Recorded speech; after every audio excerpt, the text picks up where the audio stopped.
IPL වංශකතාවේ 2025 වර්ෂයට අදාළ 18 වන IPL තරඟාවලියේ රාත්‍රියේදී නිමාවට පත් වූයේ අති උත්කර්ෂවත් ලෙසින්. ඉතින් ප්‍රධාන වශයෙන්ම තරඟාවලියේ නිමාවට පත් වූයේ RCB කණ්ඩායමට සිය කුළුඳුල් IPL කුසලාන හිමි කර දෙමින්. ඉතින් මූලික තරඟ වටවල වගේම තමයි ප්ලේ-ඔෆ් තරඟ වටවලදීත් ඉතාමත් හොඳින් ක්‍රීඩා කරපු පංජාබ් ස්කින්ස් කණ්ඩායම සහ RCB නැත්නම් රොයල් චැලෙන්ජර්ස් බැංගලෝර් කණ්ඩායම තමයි අවසන් මහා තරඟයට තේරීපත් වූයේ. ඉතින් එම කණ්ඩායම් වල සිටින ක්‍රීඩකයන් සහ පුහුණු කාර්ය මණ්ඩලයේ තිබෙන දක්ෂතාවයන් මත තමයි ඉතාමත් ආකාරයෙන් තරගයට මුහුණ දෙමින් තරගාවලියේ අවසාන මහා තරගයේ කණ්ඩායම් දෙක බවට පත්වීමට හැකියාව ලැබුණේ. ඉතින් කෙසේ වෙතත් ප්‍රධාන වශයෙන්ම RCB කණ්ඩායම සහ පංජාබ් ස්කින්ස් කණ්ඩායම අතර අවසන් මහා තරගයේ ආරම්භ වූයේ නරේන්ද්‍ර මෝදි ක්‍රීඩාංගණයේදී අහමදාබාදයේ තියෙන.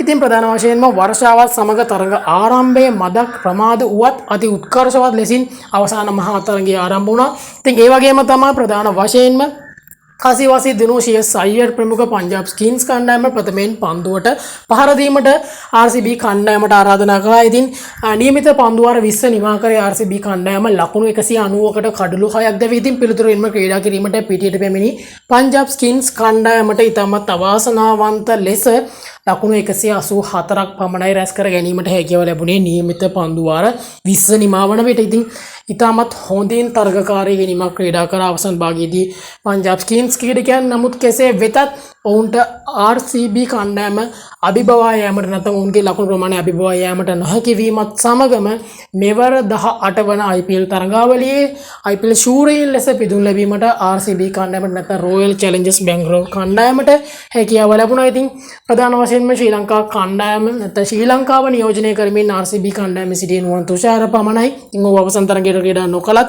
ඉතින් ඔහු ජයග්‍රාහී කණ්ඩායම නියෝජනය කරා.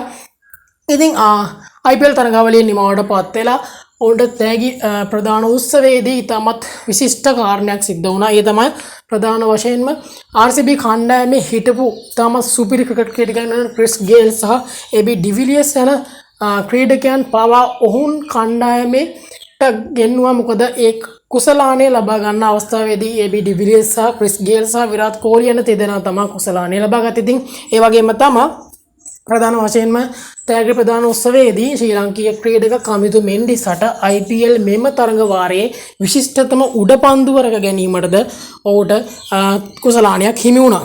ඉතින් සන්රයිසර්ස් හයිදරාබාද් කණ්ඩායම නියෝජනය කරපු කමිතු මෙන්ඩිස් වෙනුවට එම කුසලානය සහ එම චෙක්පත ලබා ගත්තේ RCB කණ්ඩායම නියෝජනය කරන නුවන් තුෂාරයි. ඉතින් IPL තරඟාවලියේ ශ්‍රී ලංකේය ක්‍රීඩකයන් දක්වූ ඉතාමත් හොඳ දක්ෂතාවයන් මෙම IPL තරඟ මාලාව ඉතාමත් අලංකාරවත් කළා කිව්වොත් මා නිවැරදි. ඉතින් දිනෙන් දින වෙනස් වන ක්‍රිකට් ලෝකයේ නවතම තොරතුරු වලින් අවතලම සඳහා අපගේ නිල YouTube channel එක subscribe කරලා තියාගන්න.